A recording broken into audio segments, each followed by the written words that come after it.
Please don't do that. That scared me. Whew. Wow, it is so quiet. Hello, everybody. Hope everyone had a new year. It's now 2024. Well, actually, I forgot I did. I did a stream on New Year's Eve. Why did I forget that?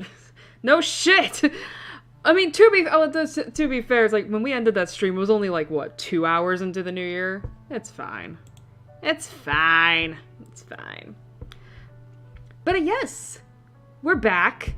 God, this month has been fucking crazy. Like, holy, it has been crazy. Granted, mainly in terms of, like, internet stuff. I mean, obviously you have your bad ones where it's like, you know, people are being outed for, you know, being weirdos. You know, but then also you have some good stuff. You know, like...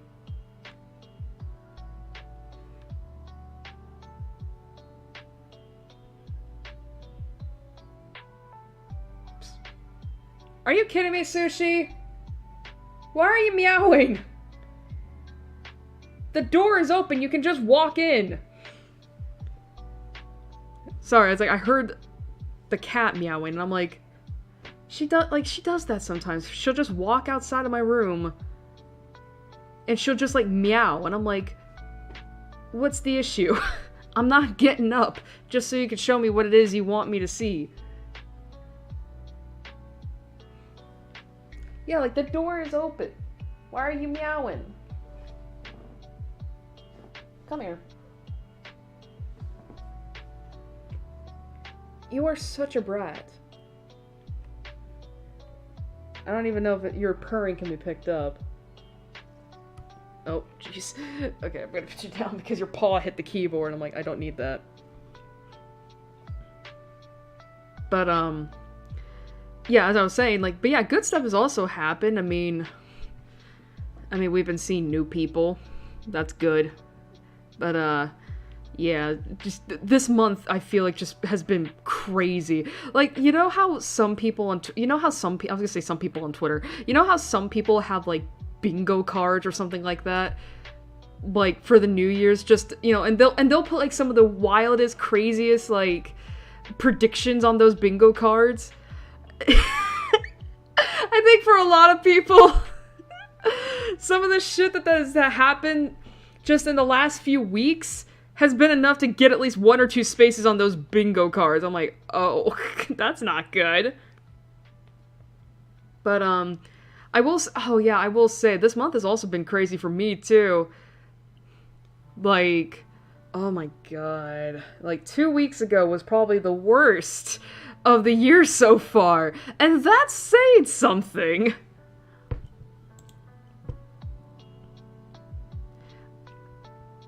Holy shit. But yeah, it's like, I think the week of... That was Sushi. Let me bring up the calendar real quick. But yeah, 2 weeks ago, like, from the 14th to the well, I guess the 20th, yeah. Sounds about right, the 20th. But yeah, that whole week was the worst of this year so far. And again, that's saying something considering that is the middle of January. But, God, I don't even know if I should go into detail. Because, like, the thing is, right, is that, like, I don't know how long this stream is going to be, right? But the thing is, I'm not expecting it to be, like, 6 hours long, because what we have to do today, like, we only have, like, what, a handful of scenes left before we're done. So I don't even know if we're gonna have a break, or an intermission, or whatnot. But, on the off chance that we don't have an intermission, I'll just go into I'll just spin a yarn, let's just say. And, like, so, 2 weeks ago, I got sick. And I mean, like, awful. just debilitating. Sick. I won't discuss what happened, but let's just say that it involved a lot of puking. And oh my god, that was like easily the worst I've ever had of that episode. Like, it started late Sunday night and didn't end until, like, the next day. Like, Monday night. Like, I say Monday, Tuesday morning, whatnot. And I still have no idea what the hell caused it. And if that wasn't bad enough, for my non-American, viewers, who may come across this, who knows, in the future, we had a massive snowstorm. We had a massive snowstorm, like, throughout half of that week as well. And I'm talking snowstorm, like, I live in an area, right? Like, it's still the South, but I live in an area where it's possible to get, like, a couple, maybe an inch of snow. Like, it's not super common, but it can happen, right?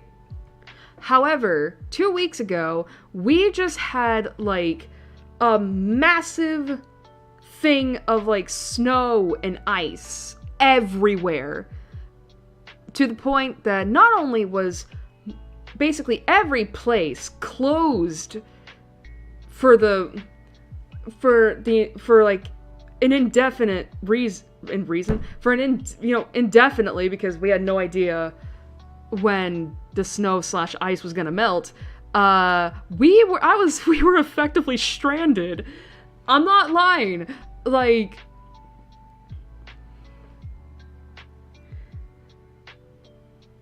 we only have one vehicle. We only have one car that we have to travel, and my dad's the only driver. Granted, it's just me and him, so it's not like we're fucked, right? But the thing is that people who live up north in America, or at least in climates where it's expected to snow more often, you guys probably have cars, trucks, whatnot, that are equipped to handle snow and ice. Our car isn't, so... And the thing is, I live up on a hill.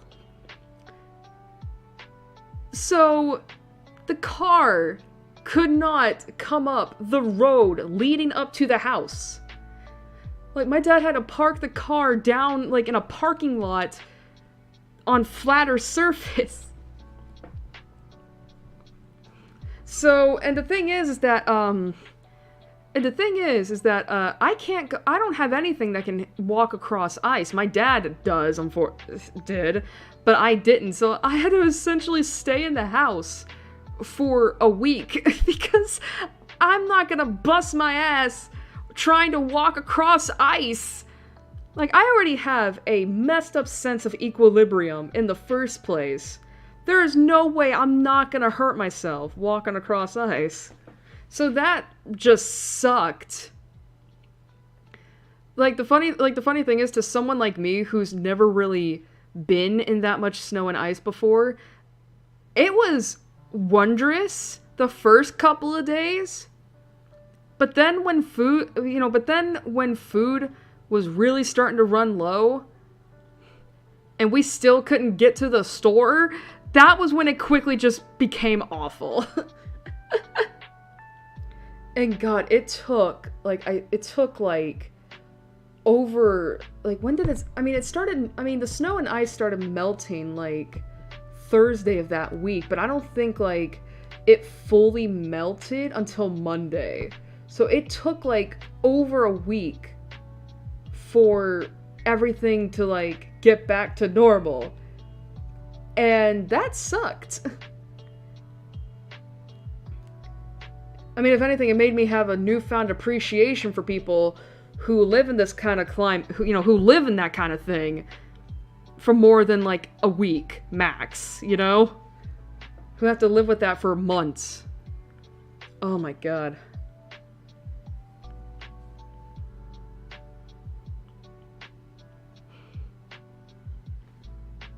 that from outside? Sorry, I'm hearing a siren. And I'm like, I don't know if that's my dad's television upstairs or if that's outside. Anyway, I think we've spent enough time. Like, it's been almost 15 minutes since I started, and I think now.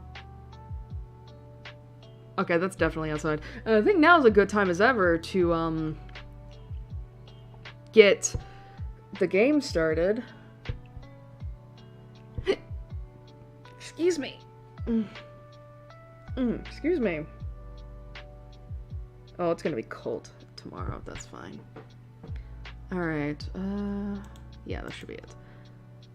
Alright, say goodbye to Firefox. We'll be seeing it again in a little bit. Let me get the game up.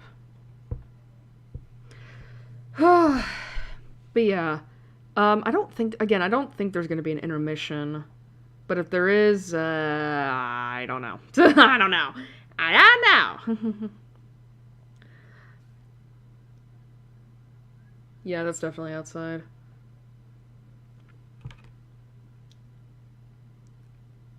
Okay, just currently waiting for the game to load. There we go.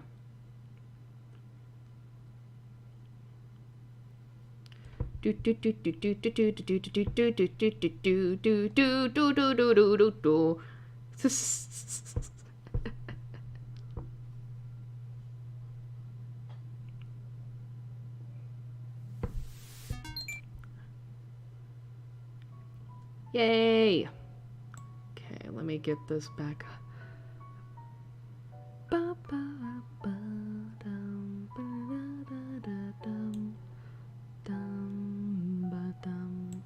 Okay. Alright, so, last time on Katawa Shoujo, we continued on along with Emi's route, and and the funny thing is, we finished off Act 2, blazed through all of Act 3, and we left off with the beginning of Act 4. And within those acts, we got together with Emi way earlier than we did with Hanako. I had to voice act 2 sex scenes that were surprisingly easier, in a sense, to do than you would think. But most importantly, we are really starting to get into the crux of the conflict within Emi's route. Mainly, Emi's... How do I explain this? Mainly Emi's... It's not a tendency, is it? Like, her ability to keep us at arm's length, even when we're trying to help her, right? Like, we're... You know, because the thing is with being in a relationship, right, is that, or any kind of relationship, not just romantic, you know, platonic, familial, whatnot, is that, you know, when you see someone that you love or care about struggling, obviously you want to help them. You know, you want to support them and all that. But what happens when that person doesn't want your help, doesn't want your support? You know, what are you to do? Because clearly you don't want to see them suffering. But it's also like, well, how can you help them? And that's essentially what's going on with Emi and Hisao right now. And where we left off last time, we had a pretty significant milestone in the relationship where Emi took us to meet her mother as her boyfriend, but we unfortunately had a bit of a argument? Fight? Question mark? Because, Emi's mother, accidentally, I don't want to say triggered her daughter, but basically, started talking about stuff that Emi clearly did not want us to know about, and after Emi went away, that's when we found out a good portion of what happened in the accident that took Emi's legs, and essentially, we got to the reason, we essentially got to a little bit of the, conflict or the issue in Emi's route where basically, like, you know, something else, she lost something else in that accident that has basically caused Emmy to only live for the now, which basically means that she does not want to get attached to anybody or anything in the fear of losing them. Of losing it, them, whatever. And Hisao, who clearly loves Emmy and wants to help her, now has to kind of navigate through this, this situation where, I need to figure out how to patch things up with her and get it through to her head that it's okay to accept help, but I need to do it in such a way that she isn't going to completely break up with me. So yeah, lots of stuff happened last time, and we're gonna see through to the end here. Now I'm gonna check real quick. Yeah, we have 6 more scenes to get through. But yeah, we have 6 more scenes to get through. I'm not gonna lie. I looked back. I looked a little bit into like what this scene could be, and it's like, I'm not gonna lie. I'm really tempted to read through it, but I don't know if I want to do it on stream or if I just want to do it on my own time. And the only reason why I'm like even debating that is because like this is like basically we had a choice in this scene where we could go after Emmy or talk to her mother, and on stream we chose to talk with her mother. But this scene is basically like the other choice, where if you decide to go after Emmy. And the only reason I'm debating with myself on whether or not I should read this on stream or just do it on my own time is because it essentially just leads into the same, it just leads into, basically it's a different way of achieving the same result. And it's like, is that really worth it? I don't know. I guess we'll just have to see in this. So yeah. A swing and a miss. Turn the music down because it's always so loud. Okay, let me just get everything back up and running. Alright. Obviously, it's going to take a little bit for me to get back into the voices. But we'll get there eventually. Alright. The sound of my alarm is an unwelcome intrusion on a sleep that's been a battle to obtain. I doubt I've been truly asleep for more than an hour or two. Too much on my mind. Did I make the right choice leaving the house yesterday? Did I manage to get Emmy to realize how unreasonable she's been? Am I ever going to manage to get her to stop being unreasonable?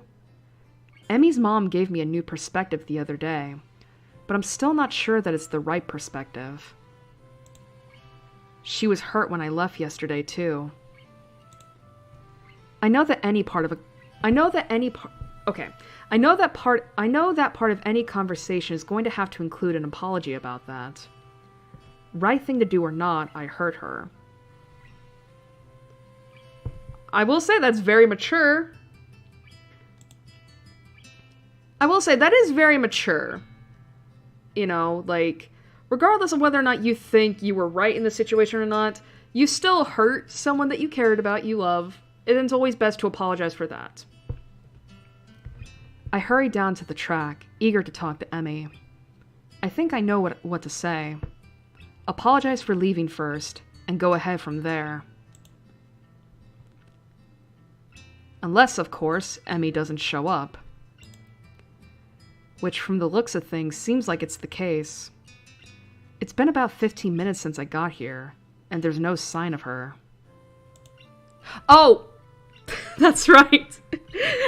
Something else I should mention. I did not get anything from YouTube regarding tits being up on the screen for more than a second. The VOD has not been deleted. As far as I know, hasn't been age restricted either. So I think we're good on that front. I think we're good on that front. So, thank God for that. That's still so funny. Just like, YouTube, don't ban me! I swear I'm gonna get to the censor, I just panicked. Alright. She's never late.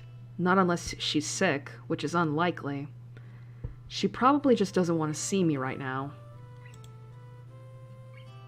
To take my mind off what that implies, I begin my warm-up routine and take off around the track. It clears my mind wonderfully. For the half hour I'm running, I don't think about anything but the run. However, once I've finished and Emmy still hasn't shown up, I get a little worried. With any luck, the nurse will know where she is. If nothing else, I can see what he thinks I should do next. Yeah. So last night didn't go too well, I take it. You have no idea. Huh? You already know? I have my ways. And it's not as if I'd missed the distinct absence of your running partner this morning, now would I? No, I suppose not. So, what happened? Don't you know already? Maybe, but I could be bluffing. Perhaps I'd prefer to get your side of the story before I give any advice. I quickly fill the nurse in on the events of last night, and he takes it all in without changing expression once. Nothing about the whole event seems to surprise him, although he does seem to surprise when I say that I didn't follow Emmy. Chose to talk to her mom instead, huh? Smart move, though I guess it didn't work out too well for you in the end. Well, to be fair, spoiler alert, if we did choose to go after her, we would have ended up in a bigger fight than the one we had. So you know what? That was probably the best thing to do. Well, I'm not sure. Emmy seemed apologetic when I left. Or at least she seemed that way until she put up her defenses again. The nurse sighs and spreads his hands in a conciliatory gesture. This is still so loud. Frankly, I'm surprised she let them down at all. Emmy's had a lot of practice on that score. You probably won't get anything else out of her. I don't believe you. Is that so? You think she'll tell you the whole tale? I'd swear I just saw the nurse's eyes glitter a little. His expression is the same, but he leans forward ever so slightly. I think she'll open up if I ask her without being an idiot about it, yeah. The nurse gives his enigmatic smile in response and shrugs widely. I think he's enjoying his role a little too much. That's the real trick, isn't it? Are you sure you know the right way to approach the subject? I can guarantee that Emmy's going to try her hardest to pretend last night didn't happen. It'll be painfully awkward for the both of you, but it'll also be a lot safer than trying to ask her for the whole story again. It could go worse this time. Are you ready for something like that? It sounds like a challenge, like he doesn't believe for a minute that I'd be so bold. I actually feel a little insulted by his lack of confidence in me. Of course I'm ready for that! I love her! Oh, yeah, because that's the first time you've, I think, vocally admitted that you love Emmy. My outburst gets a raised eyebrow in response. Well, actually, no, that's not right. Technically, this is the second time you've admitted your love for her aloud, but this is the first time anyone's actually known about it. Well then. Good luck. Let me know how it all turns out. He's like, shit, alright. He's like, well, can't even, I'm, you know what? That's fair. Although he delivers his parting shot with the same smirk as usual, I actually think that the nurse wants me to succeed. Well, probably because he knows how happy you make her. I resist the urge to charge directly to Emmy's room to prove the nurse wrong. I've gone in half-cocked before, and the results were less than stellar. If I'm going to do this, I need to figure out exactly what I'm going to say, and how I'm going to say it. Something to think about in class.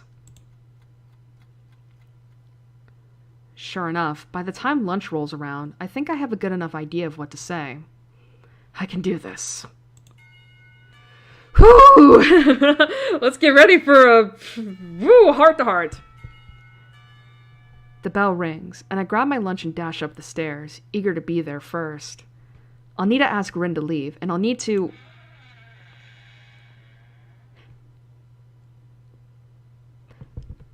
Okay, I thought she wouldn't be here. That's fine. Hi, Sal. Sorry I wasn't able to run with you this morning. I overslept. Somehow, both Emmy and Rin have managed to get to the roof before me. Oh, that's no problem. Last night was kind of draining, I guess. Emmy's expression doesn't alter in the slightest. Yeah, sorry about that, but I've had such a weird morning since then. Oh, really? Emmy proceeds to make small talk for the rest of the time. I can barely get a word in edgewise, and soon find myself interjecting with the sort of back-and-forth dialogue that seems to have defined our early relationship. I'm not going to get anywhere on this problem during lunch, obviously. I can respect that. Emmy obviously doesn't want to accidentally pull Rin into things, and that's fine. Yeah, that's a good point. It's like, yeah, like, don't bring an uninvolved third party into our problems here. That's fair. Not that I think Rin would notice, but I can at least respect that sort of rationale. I try a different tactic. Hey, Emmy, what are you up to after class today? I was thinking we could go somewhere for dinner or something. Oh. Emmy looks genuinely remorseful. Sorry, Sal. I promised the track captain that I'd stick around after practice and help some of the other kids with their form. It'll have to be some other time. Yeah, sure. Oh boy. Oh boy. I'm honestly not sure what to do now. Maybe diving into things the day after would be a bad idea anyway. She might still be angry about it and just not showing it. Besides, if she's got track team responsibilities, that's fine, right? I tell myself some variation on this theme the next day. Then the next. I wake up, run with Emmy. Excuse me. During which she refuses to talk about anything but the run and what she was doing the night before. And then lunch, where we sit and make small talk until the bell rings. Her new responsibilities effectively keep me from seeing her outside of school. Maybe, just maybe, I'm letting it happen because it's safer this way, just like the nurse said. Except while it may be safer, I'm feeling more and more wretched. Emmy doesn't look good when I see her anymore. Dark circles lurk under her eyes. She seems more and more distracted, and I can't bring myself to just ask what's wrong, because the timing never seems right. I'm absolutely miserable. Oh boy. Yeah, that's not good. I'm gonna put some lip balm on.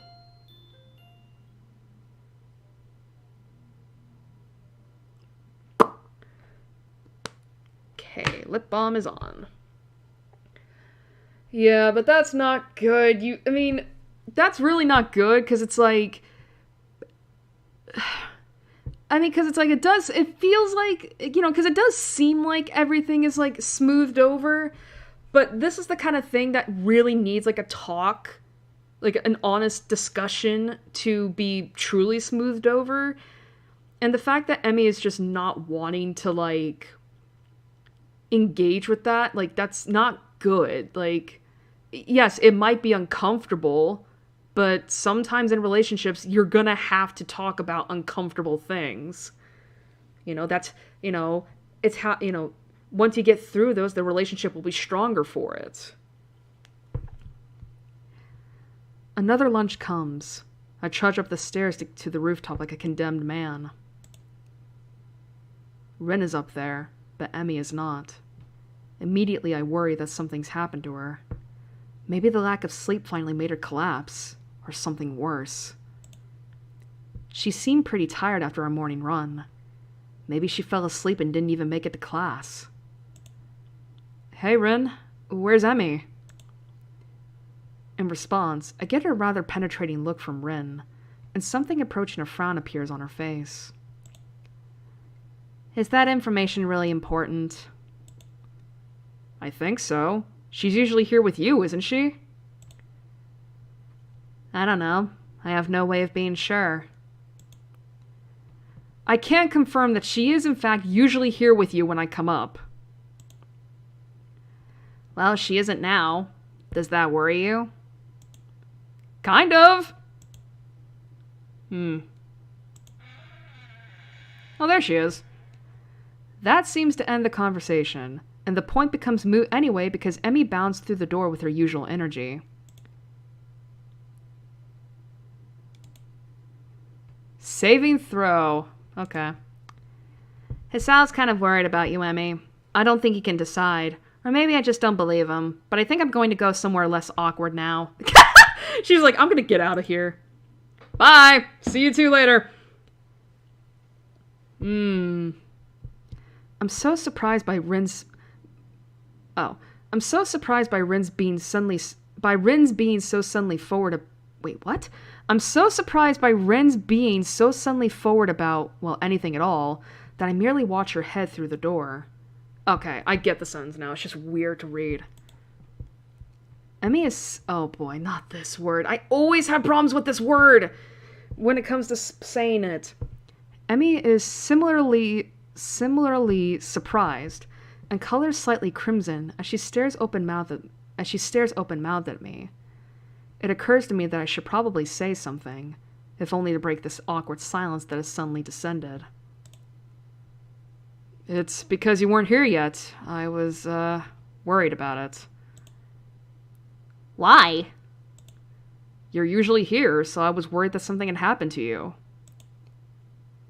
This isn't the first time that I've been late, you know? Did you get worried all the other times, too? Not really. Emmy seems slightly amused by this. I don't know why, but that kind of pisses me off. So why was this time an exception? Maybe it's the light, teasing tone of the question, but something in her response pushes me to be honest, though I can't help snapping at her when I say it. Oh boy. Okay. Because you've been worrying me since dinner at your house, that's why.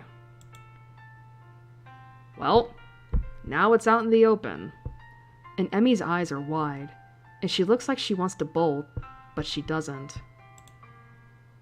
Ah, still on that, I see. What, you think I'm supposed to just forget about it? You threw me out of your house! We've been going on for almost a week pretending it never happened. I didn't see you bringing it up either, you know. I know, and I'm sorry that was the case. We have to address it, or we'll just keep up this whatever it is we've got right now. It's killing me to look at how you look right now. Did you know that? Those circles under your eyes and that distracted look in them. And I can't help worrying that I've caused it somehow. You haven't. Trust me. Well, I haven't helped either. I keep pushing you to tell me things you aren't ready to tell me. Maybe I was wrong to try getting your mother to help me out. But I've been so worried about you that I didn't know what else to do. Well, you don't have to worry about me anymore, okay? I think it's pretty clear we're not right for each other, so maybe we should just... stop. Her face is twisted up as she says this, like she doesn't want to say it, but forces herself to anyway. You don't actually want that, do you? Heck, you can barely bring yourself to say it. Anyway, it won't keep me from worrying about you. I care too much about you to just stop on command. You don't want to tell me what's wrong? That's fine, but I won't stop trying to help you, even if it's just standing by you. Stop saying that! She's shaking now, and as she looks at me, I can see she's afraid and frustrated and a million different things all at once. I shake my head slowly and take a few steps toward her.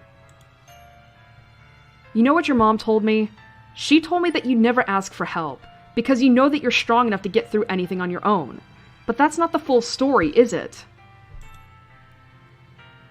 Her eyes go wide, and she takes a step back.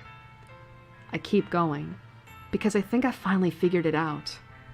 Something tells me I won't get another shot. I've put it off for far too long as it is. There's no harm in having someone help you, unless you're worried about needing help in the first place. You're scared, aren't you? Because of... I trail off, because I don't know for certain what happened to Emmy's father, and I don't want to jump to a conclusion. Well, never mind why, but it's okay to be afraid. You've been running from it, and from me for so long, even though you know eventually you have to turn around and face your fear.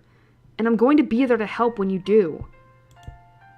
I won't stop, because I don't think you'd want me to. You can understand that sort of determination, can't you? I can see that I've gotten through to her, but she quickly falls back to anger to try and push me away again. Back in your white charger, Hisao? Gotta help the poor cripple face her emotional problems. What do you know about me, and about what I've already had to face? You think 2 months of learning to walk again was fun? But I did it! And after I did that, I had to... For a moment, it seems as if she's going to say something else, but she cuts herself off. And after all of that, you don't think you can get past your fear? Emmy, I can't fathom what you've been through. But to come through it and still be the sort of girl that you are, well, it makes me think that you have even more strength than you think. So I'm not going to help you because I think you need rescuing. I don't want to be a knight rescuing the damsel in distress. But even knights helped each other out, you know? I want to help you, even though I know you can do it on your own. For a moment, it looks like Emmy's going to break down completely, but she doesn't. Tears run down her face, but she stares at me steadily. Why are you trying so hard to help me? I'd say that it's because I owe you one for helping me out when we first met. But that wouldn't be the truth. The truth is, I just want you to be happy because I love you. Had I ever said that before? We've been in a relationship, and it's been pretty obvious that I love her, but did I ever actually speak the words? What did you say? I say it again, savoring the feeling of being able to say it at all. Being able to say it and mean it. Emmy seems stunned. I said I love you, Emmy. I love you. Just you. And that makes me want to stand by you, no matter what you have to face. Aww. I'm wrapped in a fierce hug then, as Emmy begins to sob against my chest. God, do I want to fucking... I want to voice act this, but it's also like, do I want to... I'm sorry! I'm so sorry about everything! But I'm so scared of Sal! I'm so scared of losing you! And I love you too, but I can't lose you! I'm so sorry! Oh. I hold her quietly, shushing her until she settles down. She steps back, a little more composed. Will you come with me tomorrow? Back to my house? There are some things I need to show you, if I'm going to do this. Of course. Maybe this time we can leave together instead of separately. Emmy grins, a sudden flash of brightness that seems more genuine than anything I've seen in the past week. Yeah. Maybe. Nope. The lunch bell rings, and I curse the universe's poor sense of timing. Are you free tonight? We can talk more then, right? Emmy shakes her head. Sorry, Asao, but I'm still helping the track team. Plus, I don't think it would be good if we talked this over tonight.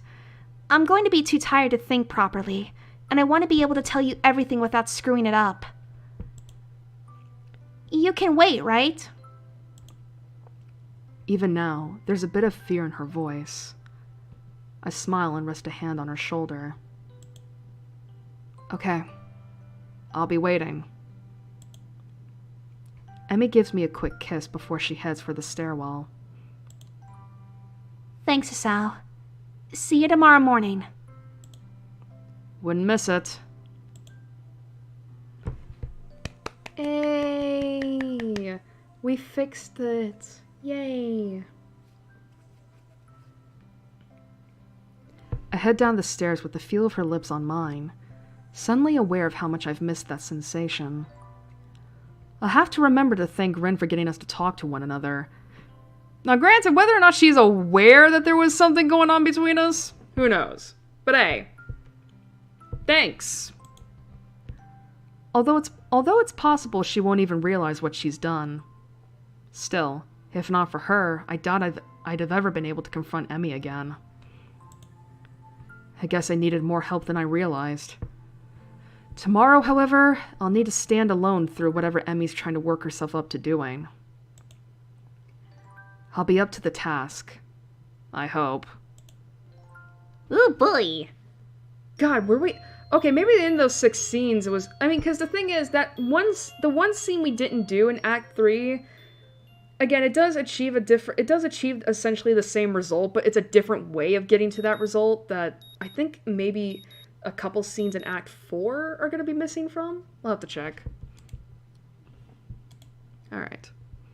The morning sun is bright through my open window, and the sound of my alarm quickly has me up and about. I'm going to take a sip real quick.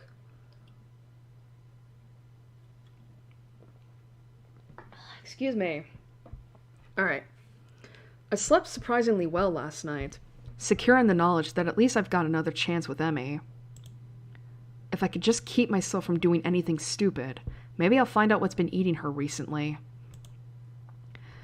I have a few educated guesses, but nothing concrete, and certainly nothing that I'm going to say to her. I'd much prefer to have her tell me herself. Although I can't help remembering the nurse's warning that I might not like what she has to say. Do I really need to know that badly? What if it's something awful that makes me repulsed by her? Can I really say that I'm prepared to handle whatever she has to say, regardless of what it is? Emmy said she wanted to tell me without screwing it up. What the hell does she mean by that? What's there to screw up?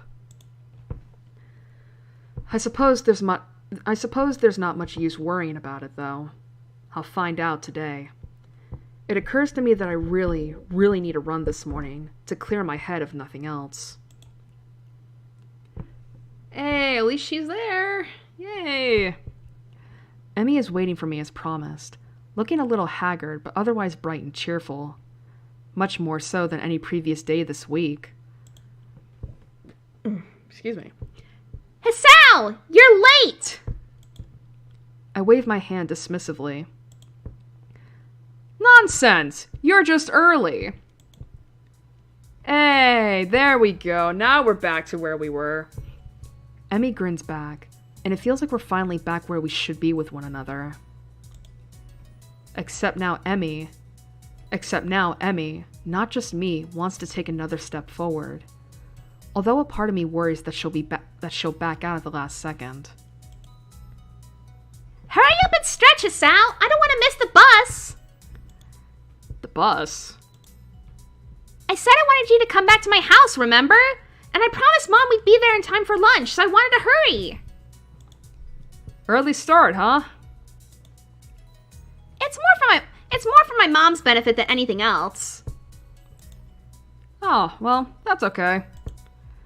That's okay. I unsuccessfully tried to guess what Emmy has planned, shortly before realizing that it doesn't matter that much to me. Trying to straighten my jaw out. Oh, I think that's a new expression we see on her. I quickly go through my warm-up routine while Emmy bounces impatiently from one foot to the other. She really does seem to want to get moving as soon as possible. The run is over so quickly I can barely believe that I haven't fallen over dead afterwards. Emmy set a blistering pace, and I, in my foolishness, kept up with her. Well, until the last few laps. I had to slow down just in case. But I don't mind, and Emmy's waiting patiently for me when I finish. As patiently as she can wait anyway. Finished? Good! Come on! Alright! Grabbing my arm, she practically rushes me down to the nurse's office. You seem in a hurry, Emmy. Trying to catch the early bus? Yeah, I told Mom I'd be back for lunch. Well, I'll take care of you first, then.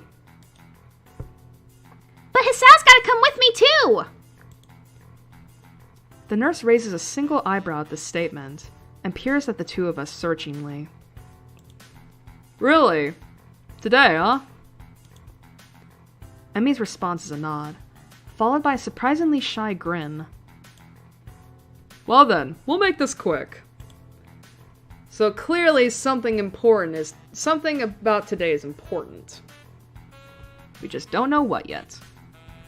Emmy enters the nurse's office, and I patiently wait outside for her to be finished, wondering just why the nurse seemed to be surprised by Emmy's declaration. I feel like I'm missing out on some joke or the significance of today. Beyond the fact that it is clearly significant in some way, of course.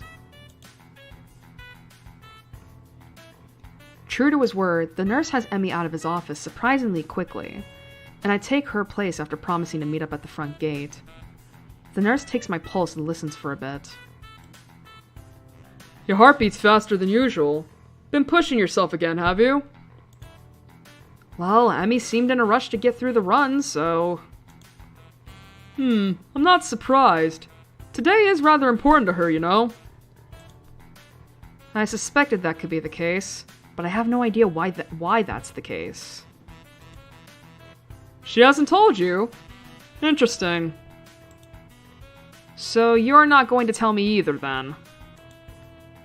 No, I'm not. I suspect that Emmy has her own plan for explaining today to you, and I don't want to mess with that. You'll find out soon enough, so what's the rush? Now, as for your heart, I would take it easy the rest of the day.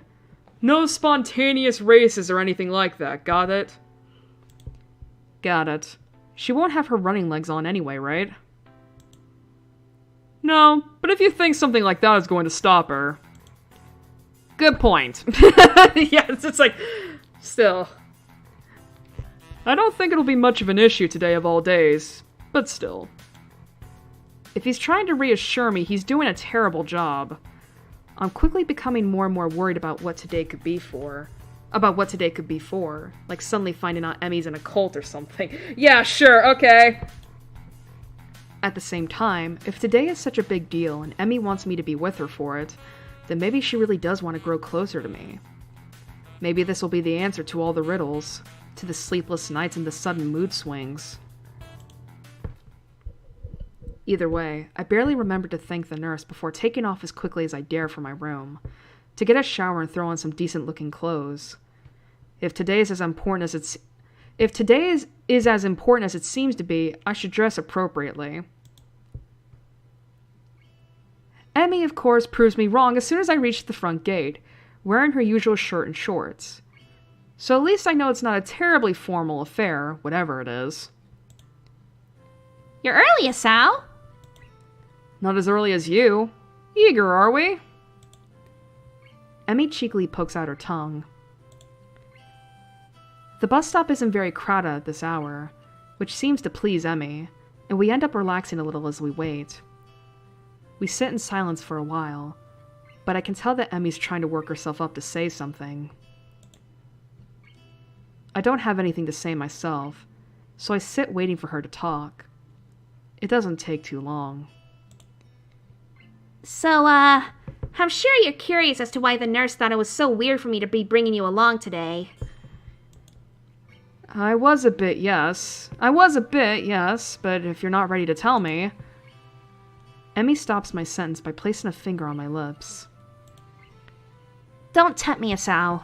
I want to tell you this. but I'm just uncertain as to how to go about it. I don't want to keep delaying or deferring. I just want to be able to say it. So say it. You know that it's not going to be that easy for me, Asao. So treat it like running. Warm up to it with something small and easy, and go from there. But don't do it too fast, okay? I'm a patient man. I can wait for you to get to it. Whew. Emmy seems to consider my words, weighing them against what is probably a desire to get it over with. I'll admit, as much as I keep telling Emmy to take her time, I wouldn't mind her getting it over with either. That's fair. But somehow, I know that Emmy probably needs more time than the bus ride will provide to get it all out, whatever it is. Yeah, maybe you're right. The bus stop probably isn't the best place for this anyway. But just to make sure that I don't go back on my word, I'll at least say this. She takes a deep breath, lets it out, and after a moment says in a low voice, We're going to see my dad today. The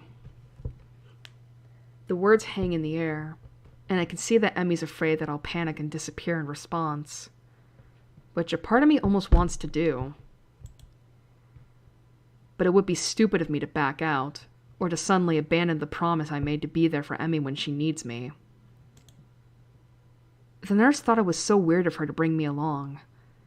She doesn't bring anyone along, or at least I'm willing to bet that she hasn't before today. The day seems to take on an even greater significance. What has it taken Emmy to even get this far? Just making sure this is the same scene. And why is that the best I can manage as a response? Yeah. I don't know what I should say. Nothing, I think. Just promise that you're going to come with me. Of course. You know I will. Emmy smiles wanly, looking a little relieved. Good. In that case, we better get going. The bus pulls up just a little after she finishes the sentence. Ooh, gonna be seeing her father today. Well, hope he likes us. No, I think it's pretty clear at this point, like, why the topic of her father's been pretty touchy. But we're gonna find out regardless, so... Vague memories of my first trip out here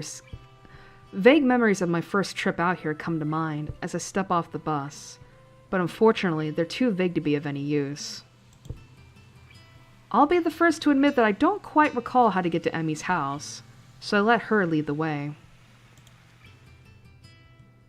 She seems content to walk in silence, and I myself have no idea what I could possibly say, so the two of us arrive at her house, having said nothing since getting off the bus. Emmy's mother opens the door and doesn't seem surprised to see me standing next to her daughter. I expect that Emmy would have phoned ahead to let her mother know of the change in plans. Emmy, Hisao, you're just in time! Lunch is just about ready. Great! I was afraid we might be running late. As fast as you were going this morning, I doubt there was much of a chance of that. I certainly hope she wasn't too much of a bother, Hisao.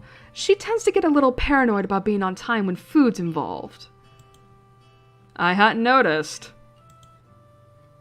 This earns me a swat on the arm from Emmy, who, despite the serious nature of our conversation on the bus and the almost brooding quiet walk, has quickly become cheerful again. Probably to keep her mother from worrying about whatever it is Emmy plans to tell me later. And we're back in the nice house. Mrs. Ibarazaki ushers us in, and in short order, we're around the table devouring lunch. I hadn't realized how hungry I was until I got here. But for once, I seem to be eating almost as much as Emmy. goodness, it's a good thing I made so much. The two of you are acting like you haven't eaten in days. I skipped breakfast this morning. Me too.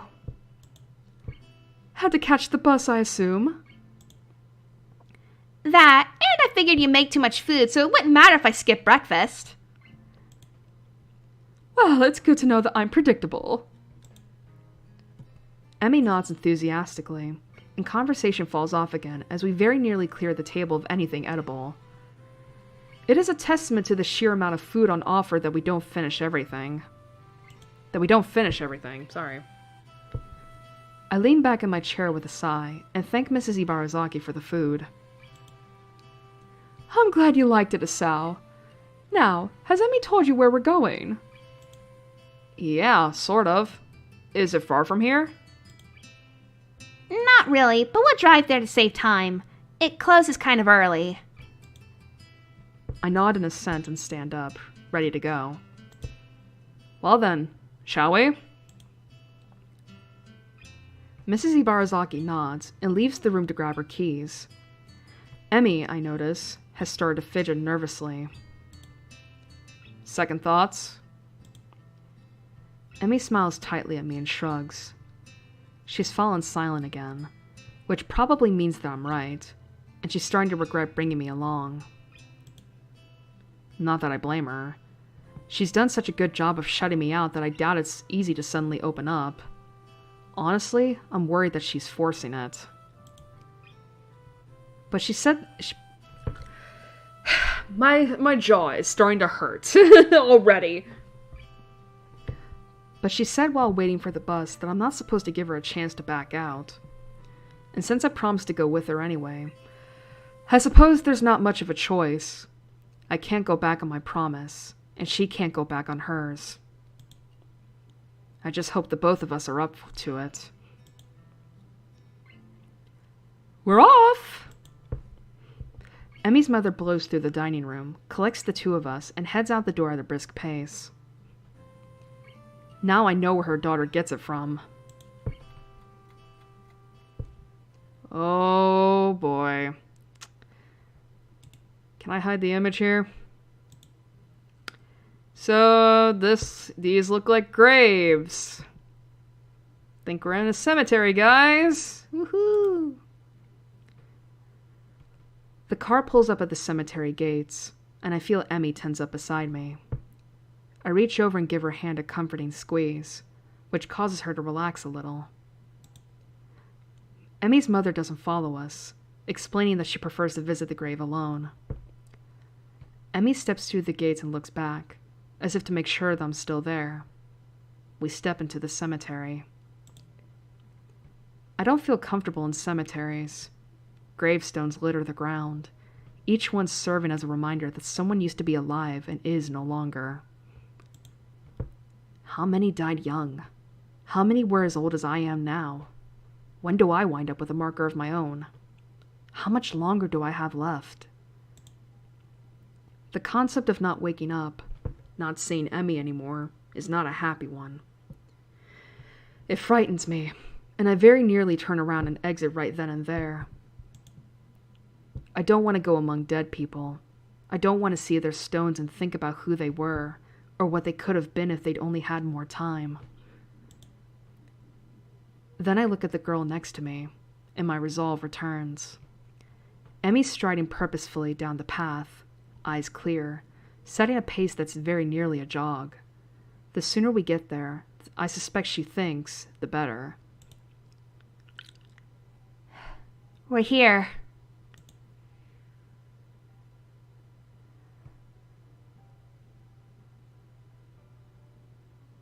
Can you guys hear that?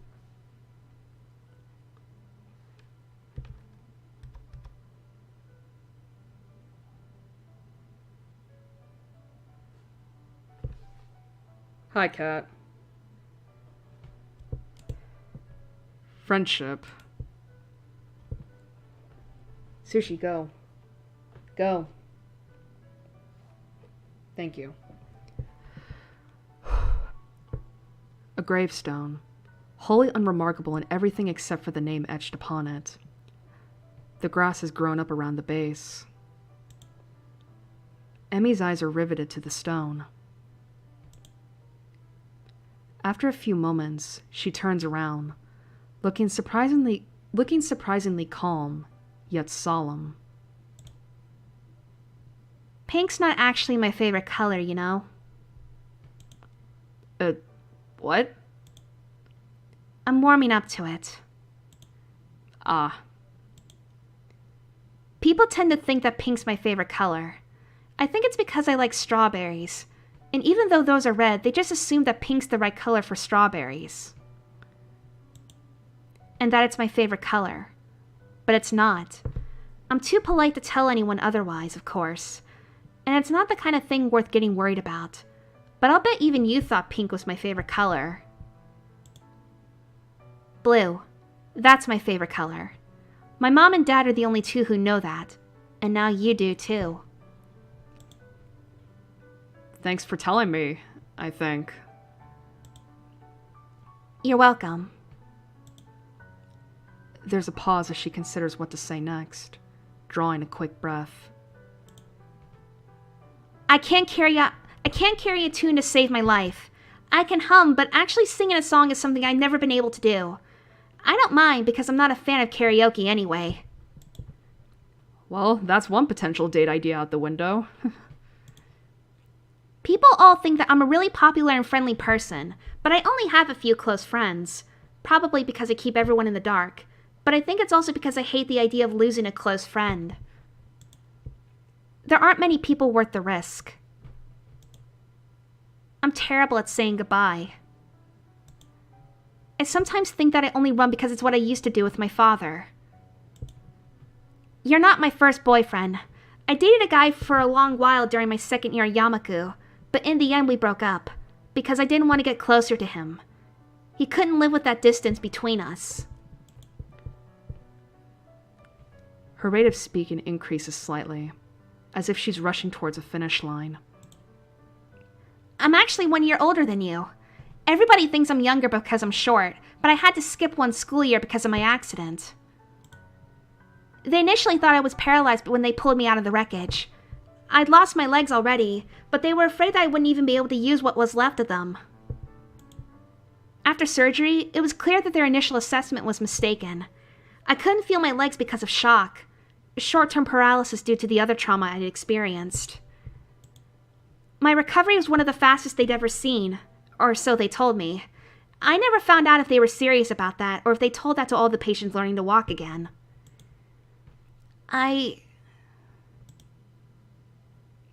She pauses, gathering herself for one last effort. 8 years ago today, I lost my legs. And I lost my father as well. He died on the way to the hospital. I didn't even get to go to the gravesite until 2 months later, and couldn't attend his funeral. I'm so sorry. Don't be. That's what everyone always says, that they're sorry. I hate hearing that. Like anyone could have done anything to change what happened. You know the best piece of advice I got? These things happen. I don't even remember who said it, but I guess they didn't have anything better to say. But it's true, you know? These things happen, and there's nothing you can do about it. They aren't necessarily planned, and they aren't always bad, and they aren't always good, but they are. So I made the decision that I would live without worrying about the future. And to be sure that I never had to say goodbye again, I decided I wouldn't let people get close to me anymore. After all, they could be taken away at any time.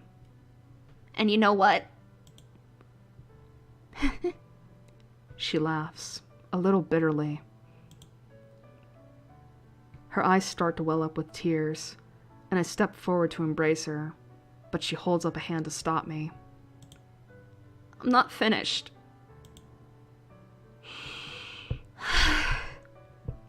A deep breath, and she continues. It worked pretty well.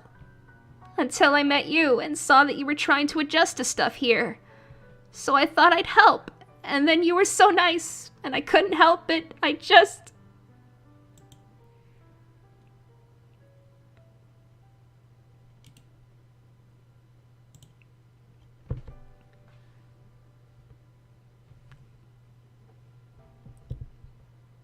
Just so we could have a nice little image.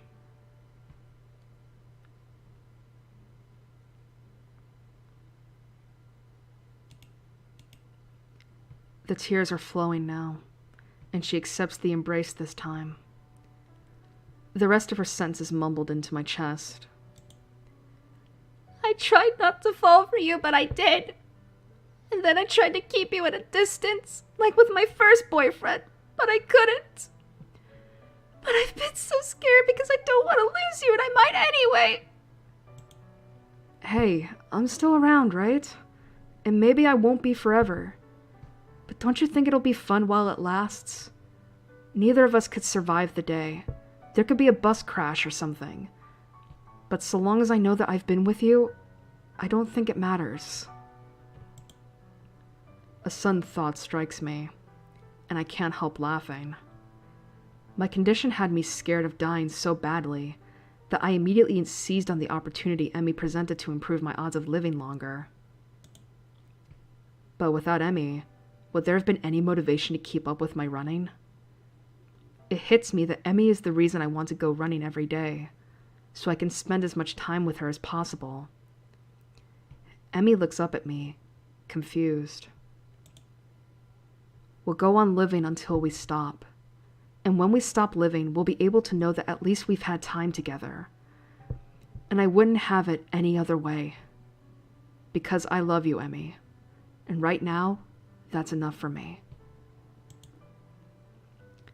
Emmy smiles through her tears and steps back from me.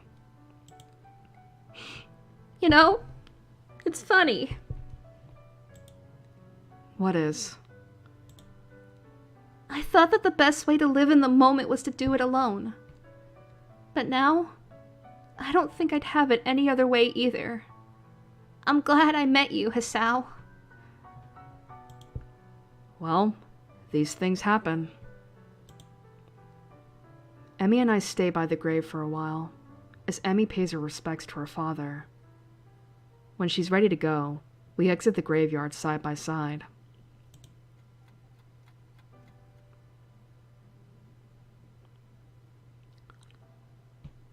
Is it too much to ask if I can just get up real quick and go grab a drink? My throat is dry. I'll be right back.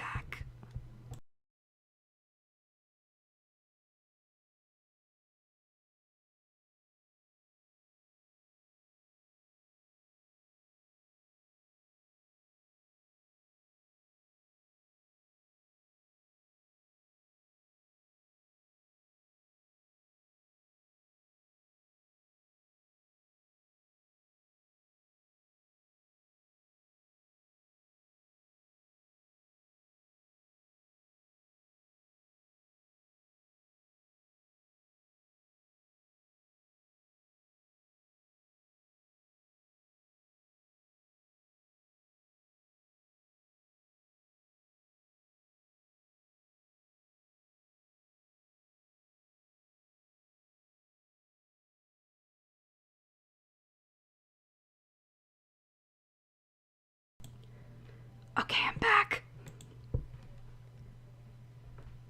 Excuse me. What is this fucking... Okay, you know what? I'm not even gonna fucking laugh. Emmy's mother drives us back to Yamaku. The trip back is very quiet.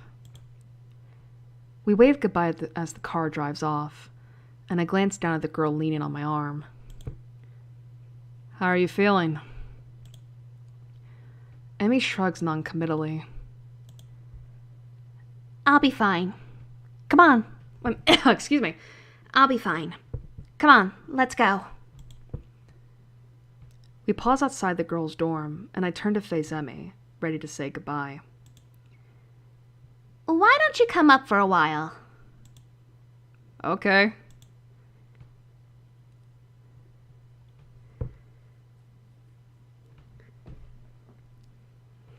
The walk up to her room is in silence.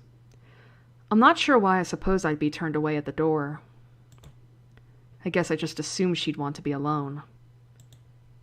Her mom, the nurse, hell, everyone who knew the significance of today seemed to think it best to leave Emmy alone. But she took me into the graveyard with her. She told me the whole story of what happened on the day she lost her legs. She wanted me around. The significance of this does not escape me. Emmy opens the door and steps into her room, not even bothering to invite me in, holding the door for me expectantly. Oh boy, we're in her room alone again? Okay. I step in, and the door swings shut behind me. Hey, can I ask you a favor? Sure. Can't guarantee I'll do it, but... Emmy giggles and pulls me into a kiss that starts out soft, but deepens into something almost desperate. Oh boy. Yeah, okay. I knew this was where the final sex scene of this route was gonna be, but I just didn't know when, so I'm gonna make sure... Okay, let me just check real quick. Is this... Okay, censor is still good.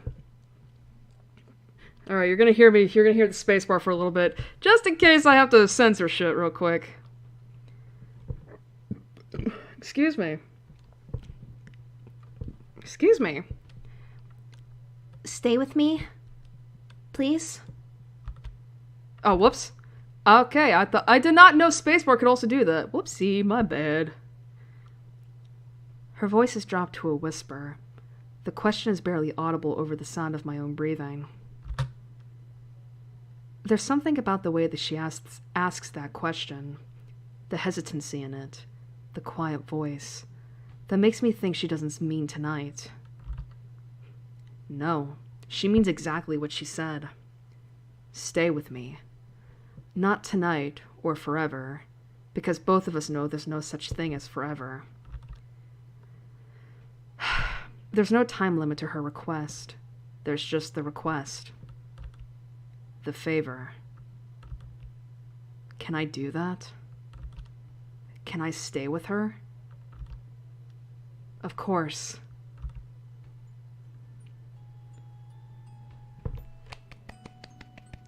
Yay! We're not done yet, though. I still gotta read one more smut. We embrace again. I wish my voice wasn't cracking right now. We embrace again. Again! Fuck me. Emmy guiding me towards her bed, stepping backwards with care, until she sits down on the edge. Oh shit! More tits! YouTube, don't ban me, please! I didn't expect it. I'm expecting CGs to happen here. Okay, you got a little bit of titty again, but it's fine. I was prepared this time.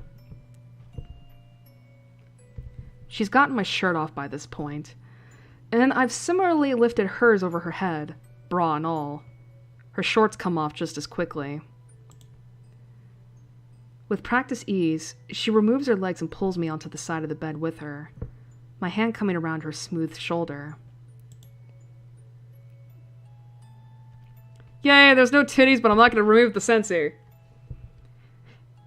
I cast my gaze over her face, down her neck, following the line to the swell of her breasts before I lower my head, planting kisses across her chest, listening to her breath hitch as her hand slides further and further down my chest. As I work my way up to her neck, I can feel her hands working at my belt, now fumbling slightly with the buckle, now unbuttoning, now unzipping, until my pants fall to the floor. Oh. Okay. Okay, I gotta read that. Okay. Her panties are noticeably darkened in the right place, showing that my earlier ministrations have produced some results. I step back quickly and shuck my boxers, and move back in as Emmy reaches over into her drawer on her nightstand, removing a small foil package. Yes! Yes! Thank you! Thank God! Thank God we're doing it with protection! She tears it open with a quick jerk of her teeth, and reaches down to apply the protection, which, as always, causes me to gasp a little. Okay, so we have been doing it with a condom. Oh, thank God. Okay, good. Good. Remember, kids, practice safe sex. Her expression suddenly changes as she takes the view of me in. This fucking face. Wait a second. Are you still in your socks? I pause and look down. Apparently I am. Yeah. Does that matter? Take them off. It's weird if you still have them on. Why are we having this convo? You know, you've still got your socks on too. Yes, but I don't have my legs on, so it doesn't count. I guess that is true. It's like, listen, I'm doing... Like... Oh, man. You know, the thought did occur to me. It's like, wait a minute. Considering some smuts I've read, legs are pretty important. She doesn't really have them. And I'm not going to continue with that train of thought because I think it's a little inappropriate. Unable to deny her logic, and impatient to have the conversation over anyway, I quickly remove the offending items. I'm so eager to get back at Emmy that I practically jump on top of her, pushing her down playfully. Oh, now this is a good CG right here. This is a good CG right here. I can't show it.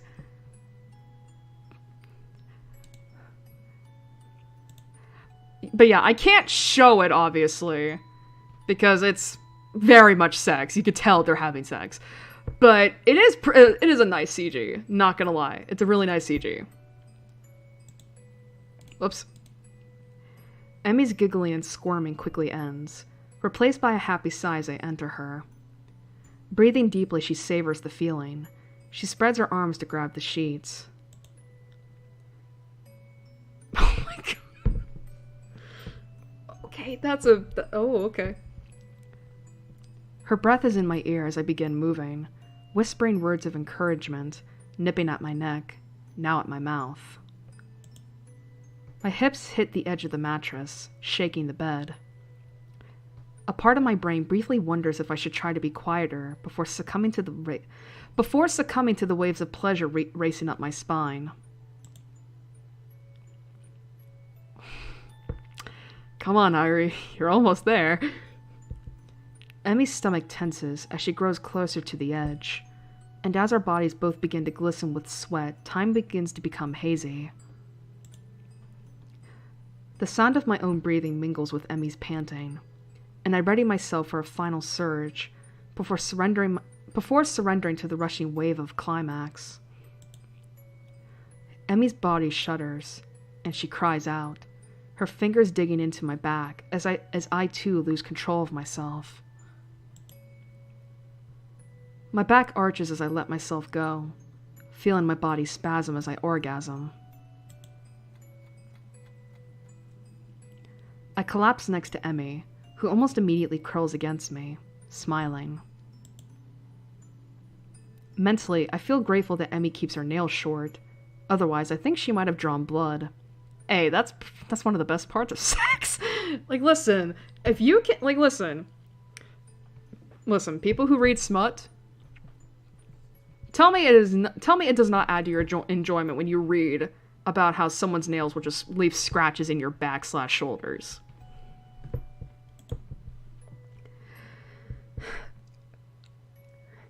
I sit up briefly to dispose of the now used condom and lay back down next to Emmy, who's in turn taking care of cleaning herself off.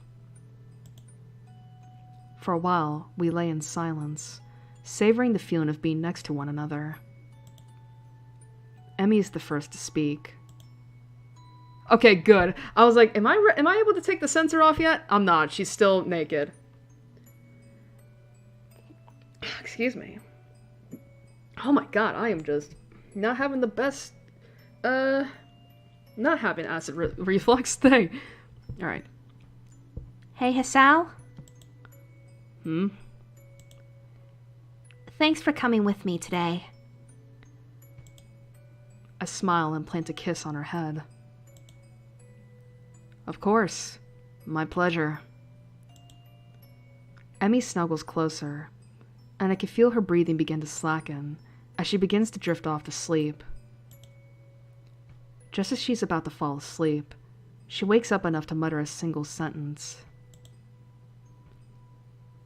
I love you, Hisao.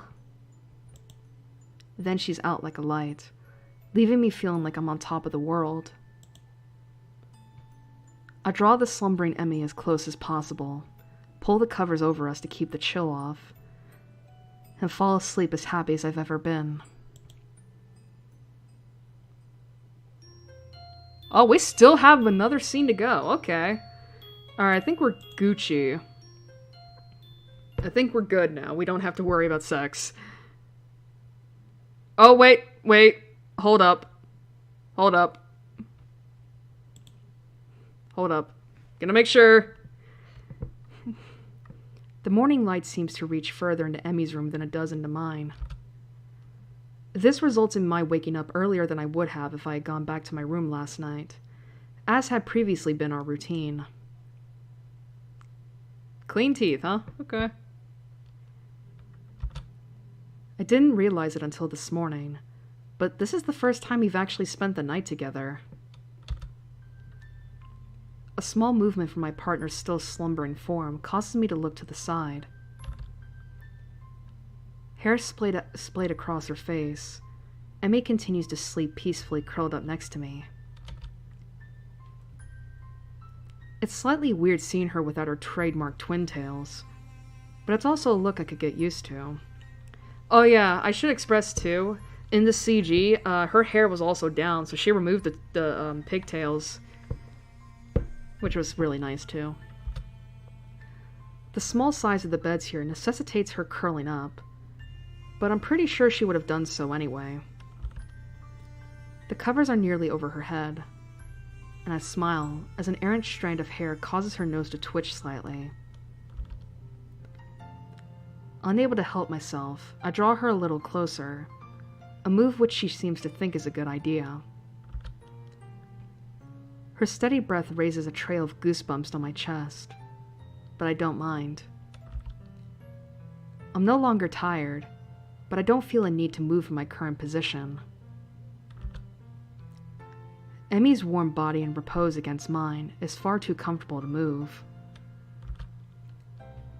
I gaze up at the ceiling and consider how it is that we got to this point. We've been close for a while, but not this close. It seems like only yesterday that she ran into me in the hallway, and after apologizing decided to take an interest in my well-being. But that grew into something else, which I at least was not expecting. One thing is for certain. Having found Emmy, I'll try as hard as I can not to lose her. My morning musing is interrupted by further movement from Emmy.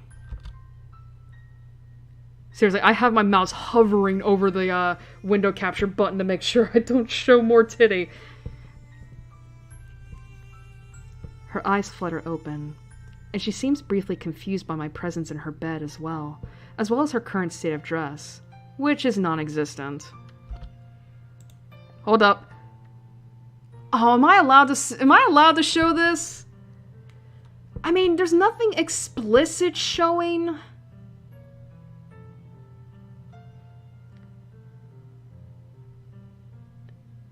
Again, there's nothing explicit showing, but there's a tiny bit of butt. There's a tiny bit of a crack.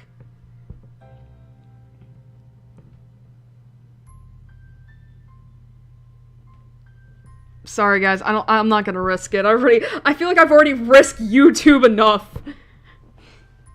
And I don't want the overlords to come down on me because I show a bit of a booty. So unfortunately we're probably gonna have to, this is probably like the last CG too we're gonna see. And you guys aren't gonna be able to see it, I'm so sorry. Then she smiles happily and sits up, her face looking down at me. Good morning, Hisao. Hi. Sleep well? Yeah, I did. Exhausting day yesterday, you know. I think back over yesterday's trip to the graveyard. Yeah. Glad to hear you slept well. How'd you sleep? Well enough. Although you kept hogging the covers. Then this earns me a shove and a stuck-out tongue. I chuckle, and Emmy giggles a little, and we fall quiet for a while. I soak up the feeling of how right it all seems, waking up with Emmy by me, crammed into a bed made for one person. It's something I could get used to. Hey, Hisao. Hmm? Thanks for sticking around. No problem. Save me the walk back anyway, right? This draws another giggle, but then Emmy's expression turns serious again. No, really. I kept trying to push you away because I thought that was the right thing to do. And you stuck around through it all.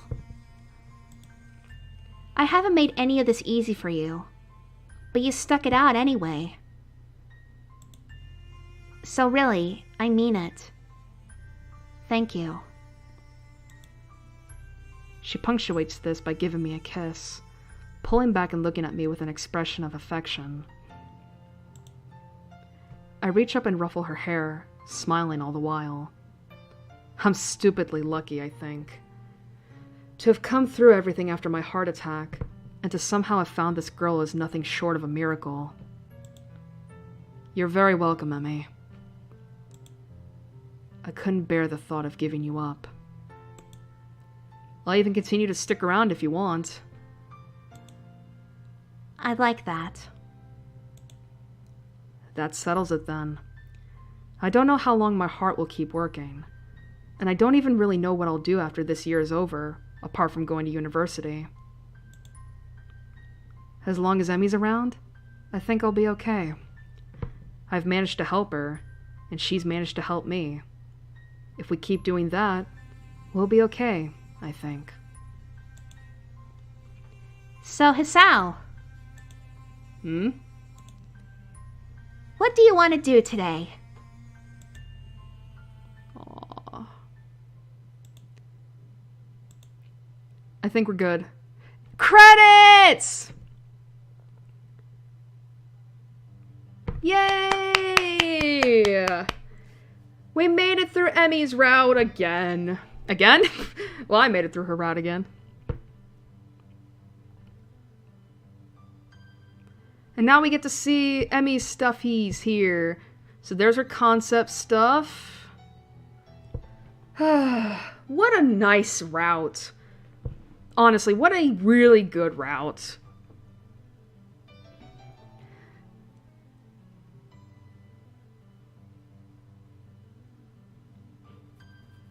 And we finished it within an hour and a half. Well, I think like just a little over an hour, honestly. I mean, because again, we got started on this like I think close to 20 minutes, and it's an hour and 34.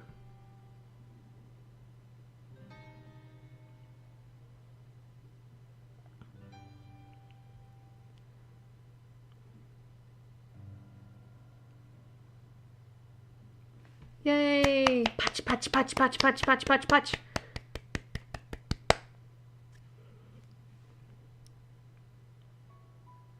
Yay! Let's see.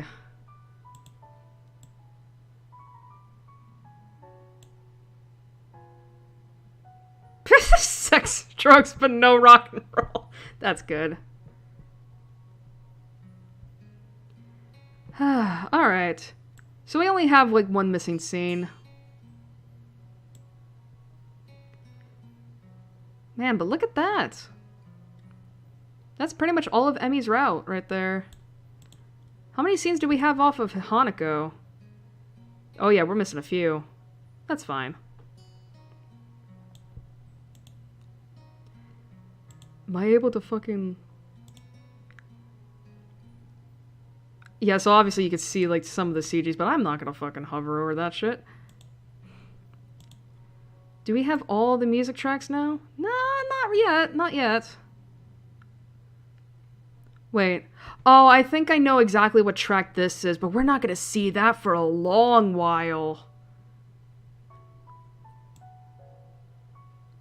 Yeah, we're not going to see this track for a long while yet. I think I know exactly what this is, too. Because it only shows up in one route in particular.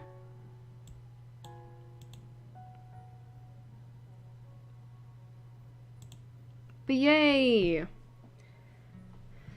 I will say, I think that's part... But yeah, I will say, I think Emmy's route is definitely one of the more relatable in terms of the stories. Like, don't get me wrong, it's like, yeah, don't get me wrong, it's like, yeah, Hanako's is definitely one that is very, I think, important. Excuse me. Like, Hanako's route is definitely important to, to read about, considering it deals with the whole idea of, like, looking at people who are like Hanako, who have a lot going on with them, and, and essentially, like, treating them as something to be pitied as opposed to just being a person. But Emmy's route is definitely good too, because of the fact that, like, Emmy's trauma revolves around the death of her father, and how, and how scared she is of getting close to anybody because of the very real fear that they could be taken away at any moment, which is true. And believe me when I say that is a very understandable fear to have for anybody who's gone through something like that.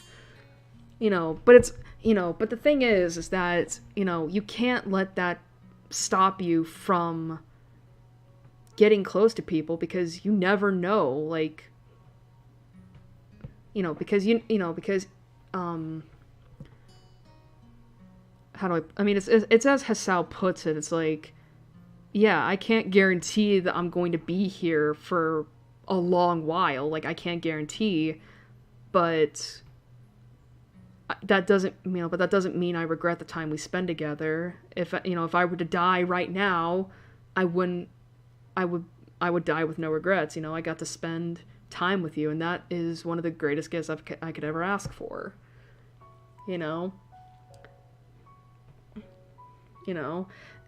And I think, and I think if anything, I really like the line where Hisao says that, like, says that, like, he'll stay with Emmy, and, not just for tonight or for forever, because there's no guarantee they'll have forever.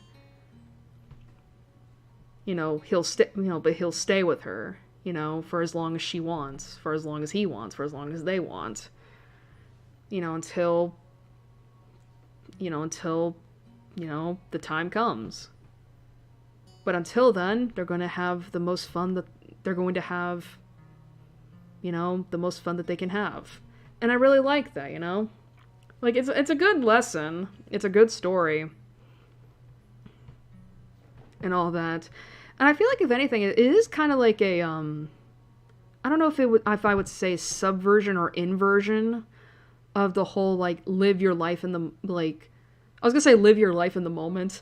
I mean, because, obviously it's never good to worry about tomorrow and all that, to worry about bad things happening tomorrow or the day after, because you can't guarantee what the future will hold and all that. So you should totally live your life in the moment, but that doesn't necessarily mean you should never form attachments, because you're not going to be happy that way. Because you're not going to be happy that way. You'll just be making yourself miserable in the long run. Like, I guess a good way to put it is that there should be a nice, healthy balance, But yeah, so that was the end of Emmy's route. I didn't think it was going to be that short. But yeah, I did. But yeah, I really did like that sex scene. A lot less goofy than the other two, but I think that's kind of the point. But I think that's kind of the point, is like, because again, like, obviously we had the anal sex scene and we had the two of them grinding on each other, but that third time's the charms, like, we had them actually, like, making love, and that was really, really good, especially with that coming on the heels of such an emotional, I don't want to say ordeal, but very emotional experience for Emmy and such, like her needing like that kind of assurance and love. Just chef's kiss. Chef's kiss.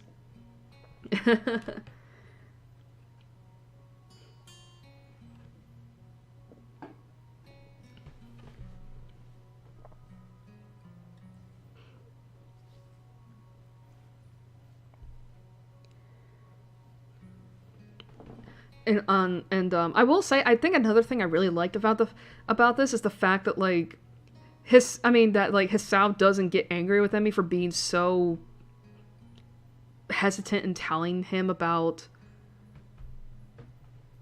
about what was going on. Like he let her set the pace, which was good, because and the fact that she was, and and I will say this, you also got to give credit to Emmy too, because this is something that she's never really had to do before. She's never really let someone in to this extent.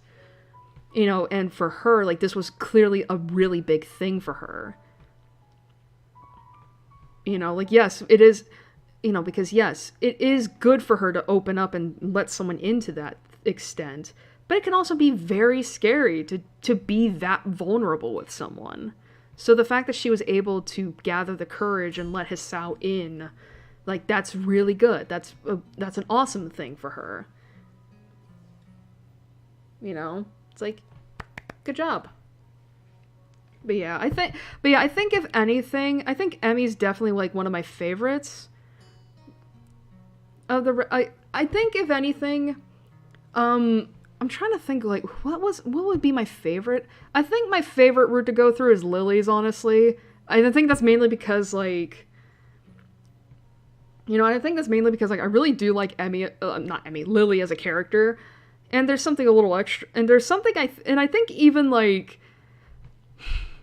the game likes Emmy, and I keep saying Lily. I think it's because even the game likes Lily, but we won't get to that until we get to her route. But I think Emmy's is second for me. Excuse me, but yeah, I think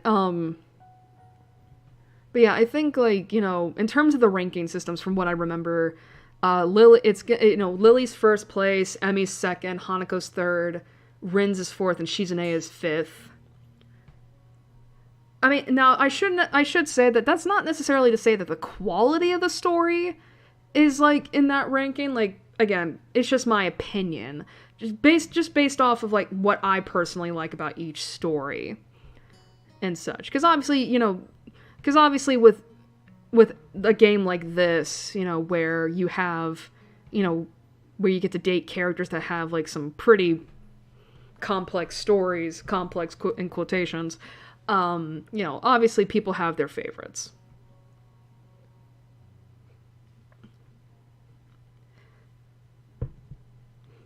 But yeah, so that was Emmy's route. I don't remember if I ever said the order in which we were going to go through the girls, but basically, because we started off with Hanako first, I basically decided the order from there. And so, obviously, if you've noticed, like, most of the girls, with the exception of Shizune, come off in pairs, and I was thinking, like, okay, well, if we're starting off with Hanako first, then we'll go with Emmy second. Because, like, basically get, like, the route, the most comprehensive route out of the way first, and then we'll do Shizune because she's the exception, she's in the middle, and, and again, Shizune's Shizune's story is the one I like the least, and, but I think that's more so because of the fact that, slight spoiler alert, Shizune's route is more the slice of life variety, and the thing is, I don't hate the slice of life genre, I just find it a little too boring for my tastes. Like, I like angst, I like, fluff, and for me, like, slice of life, it's like, there has to be some fantastical elements in there for me to like the genre. I mean, even some of the manga choices I have, where they do fall under the slice of life variety, have some fantastical elements. And but obviously this is not a fantastical game, so Shizune's route is going to be, I don't want to say boring, but it's definitely going to be ringing like, I feel like it's going to be more of a slog to get through some of these scenes, because it's just like stuff that I know a lot about. But then, of course, after that is Rin's, where Rin's route is definitely is a bit contentious in the fan base, because, slight spoiler alert, Rin's route kind of deals more with the... kind of deals a little bit more into abstract stuff, as opposed to all the other routes. But I won't delve too much into that. We'll wait till we get to Rin's route. And then last but not least, we have Emi's. Why do I keep saying Emmy when I mean Lily? Then we'll get to Lily's route. But yeah, but last but not least, we'll have Lily's route, which personally to me is my favorite. And there's a little something special at the end of Lily's route, which we will get to when we get to, like, probably in, like, 3 more years. But yeah, I'm happy with where we are right now in terms of this game. And I hope you all enjoyed that too.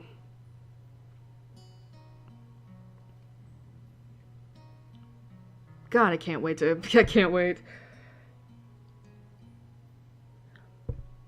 yeah, I guess, like, now we can, like, quit the game real quick and,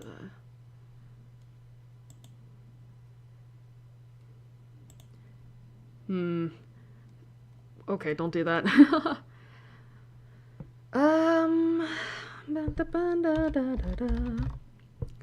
God, I was right to not have an intermission break, because I knew this was going to be shorter than usual. Thing is, I wonder, how long was Hanako's route? I was thinking to myself, wait, where am I going? Here we go.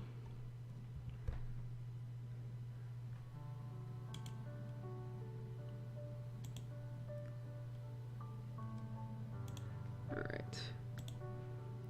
I know technically, I know the post-stream thing says its stream is over. It's not over, at least for a little bit yet. But let me check real quick. Like, how long was the stream for Hanako's route ending? Hanako's finale. Because this is part 8 of Katawa Shoujo, right? I ask myself.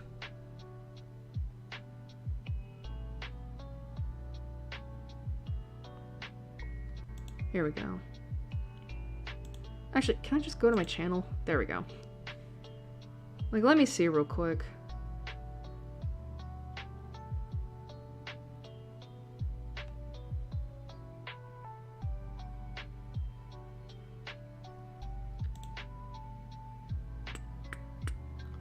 Let's see.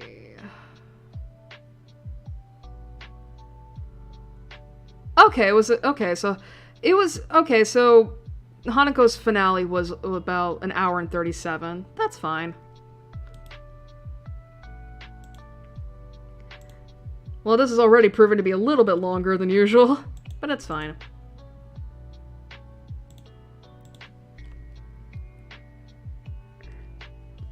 But I did have something to talk about, because I can't believe I forgot about this. So if you remember from last stream, I was talking about, like, what we were gonna do for this why did I say this week? This year in terms of streaming, and and I was talking about, like, oh, we're gonna be doing some, like, we're gonna be doing Your Turn to Die, hopefully Ghost Trick Phantom Detective, and maybe even getting back into tier list streams. There was something I forgot to mention, and I can't believe I forgot about this, because I told myself, like, don't forget to mention this, Airi, and I just did. Sometime this year, don't know when yet, but sometime this year, I was actually thinking about checking out Undertale Yellow. the fan game that has essentially been, what's the word? The fan game of Undertale that's basically just been, like, making its way through the internet that a lot of people have been saying is really good. Like, it stands up to Undertale, pretty much. And the thing is about this fan game is that it has been in production for years. Like, I'm pretty sure if I were to look it up...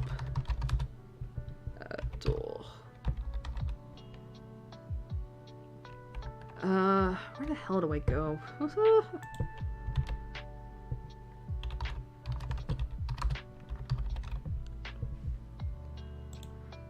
Like, let me see. How long has it been in production? Holy fuck, okay. So from what I'm reading, Undertale Yellow was announced a few months after the original Undertale was released, and it began work on February 4th of 2016.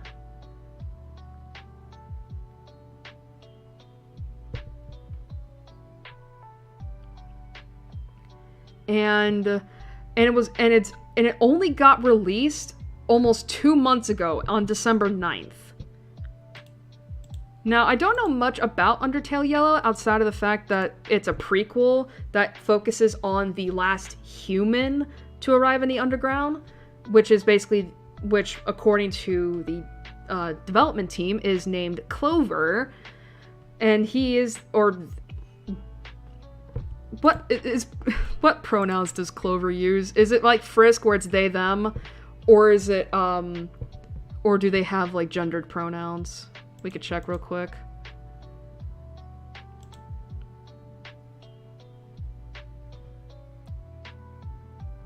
Okay, so they use they, them. Good to know. Don't want to misgender by accident. So yeah, that's all I know about the game, is that, for one, it's a prequel that is focusing on Clover, who was the human to have fallen into the underground previously to Frisk. Now, normally I don't play prequels. I think I've stated before my opinion on prequels, in that I normally don't check them out because a lot of the times when it comes to prequels, from what I have personally seen, is that obviously you already know what's going to happen at the end of the prequel, right? Because whatever happens in a prequel is basically the setup to what happens in the in the movie, book, whatever, that happens in present time.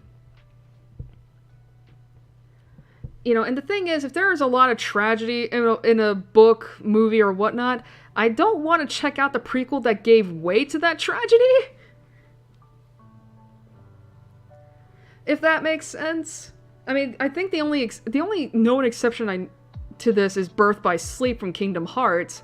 But even then, like, there's nothing there to suggest... There's nothing there where it's like, oh, well, the fuck-ups happened at the end that were happening throughout Kingdom Hearts were by the character's own doings and not because of the Wayfinder trio. But regardless, what made me decide to check out Undertale Yellow was by listening to the music, and the music's really good. I'm not gonna lie. Like, I will say that, like... I mean, obviously, it's not the same... It's not Toby Fox. Like, Toby Fox is not the composer for Undertale Yellow. But that doesn't necessarily mean the music is bad. It's just a different style, I guess. But regardless, I do plan on checking out Undertale Yellow at some point in the future this year. Don't know when yet. But, I hope I'm able to, like, have my fun with it, because, I mean, I loved Undertale, and you guys have personally seen me play through Deltarune chapters 1 and 2. So I guess the only thing I'm a little cautious about is, like, if Undertale Yellow, like, will be able to hit me in the same way Undertale/Deltarune has. Just a little bit. But who knows? Who knows? What I will say, though, when I do play through the game, I am going to make it clear. I am going to have to put a couple rules in the description Because the thing is, even though I understand this is an Undertale fan game, and while Undertale is like almost 10 years old at this point, which is fucking crazy by the way, I still don't want to chance it because, I mean, if you were around on the internet when Undertale was making the rounds on YouTube, like, the Undertale fandom was really bad. Like, was pretty, like, ridiculous because of the fact that, like, you know, I mean, if you were to, like, I'm pretty sure if you were to look at the comments section of any YouTubers who played through the game back then, like, they can tell you, like, I'm pretty sure you'll be seeing a lot of, like, spoilery comments, you know, backseating, and people getting mad at the YouTubers for not playing the game exactly the way they would have. Like, it was bad. You know, and granted, while I do think that that kind of behavior has probably really lessened over the years, considering that Deltarune is now a thing, I still wouldn't put it past people to be bad like that. I mean, for fuck's sake, when I was playing through Deltarune Chapter 2, I had people backseating me on how to do the Spamtum boss fight. And it's like, again, and while I did make my feelings clear on that and that, I wasn't necessarily annoyed, or angry with them. I still would have liked to go through the, I still would have liked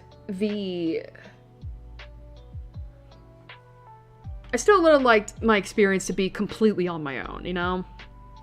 Especially since I was already following a guide to doing the steps that lead up to the Spamton boss fight. So yeah, I am gonna put in the description at some, you know, when I do play Undertale Yellow, you know, 1, no backseating, because that's annoying and I don't want to be lectured on how to play a game. And 2, because I know people might be wondering about this, I'm only going to be playing through the pacifist route of Undertale Yellow.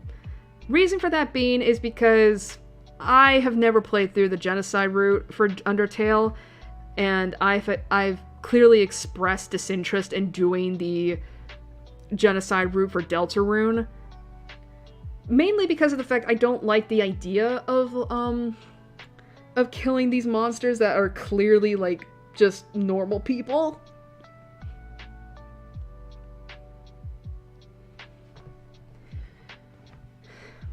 I say normal people, but you get what I mean. Like, basically, I'm not into that. That's not my thing. You know, like, that's just not my thing. So, I'm only going to be playing through the pacifist route of Undertale Yellow.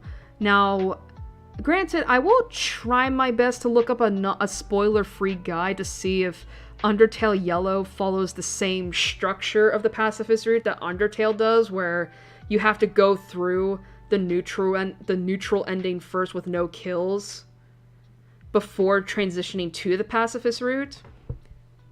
But that's something that I'll figure out later. Oh, and thirdly, no spoilers! I will say that right now, no spoilers for Undertale Yellow.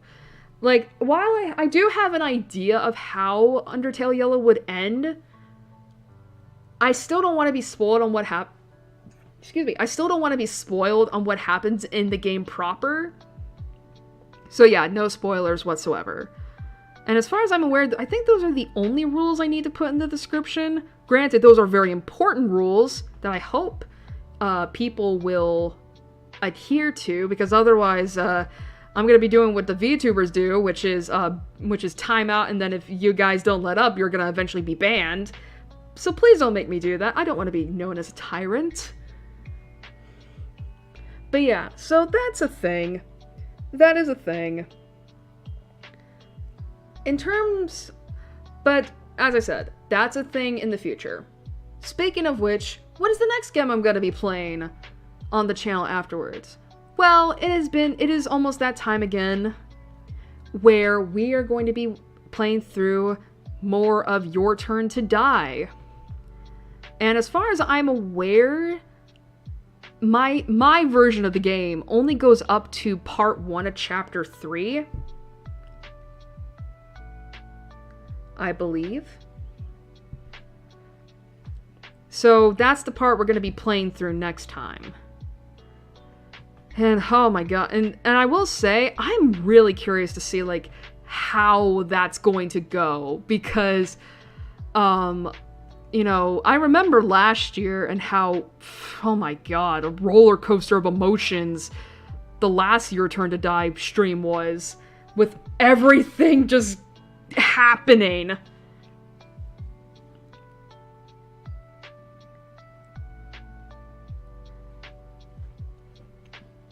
So, oh boy, can't wait for this one. And as for when that'll be, obviously that'll be sometime, that'll be towards the end of next month. I just need to see what day of next month. Oh yeah, this year's a leap year. 2024 is a leap year. That's good. Okay, so the 25th of February. Okay, that's cool. So the 25th of February is when we'll be playing through Your Turn to Die. Whew. You know what? It's so funny because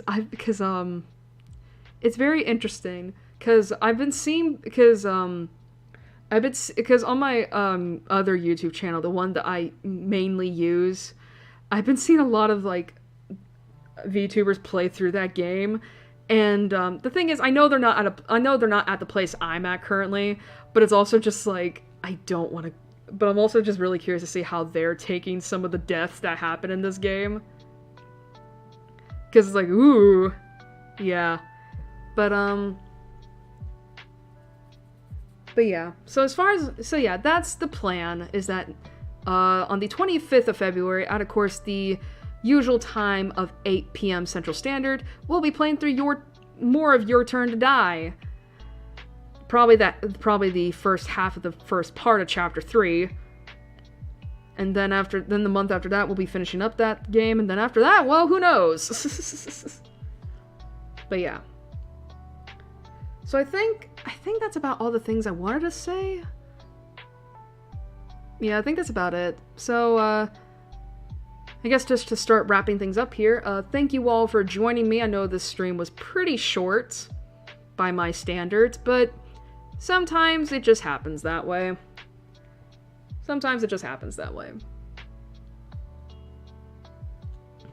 And, you know, I hope you all enjoyed the conclusion to Emmy's route. I sure as heck did. It was really sweet. And I'm really sorry I couldn't show you the last CG of that, but it's like, I can't risk YouTube coming down on me, especially like, since both this stream and the last, titties have popped up, and it's like, God, let me live! But yeah, thank you all for joining me, and I hope to see you all again next month for more of Your Turn to Die, and hope to God we don't end up crying again. So with that, I must, you know, So with that, hope to see you all again next time.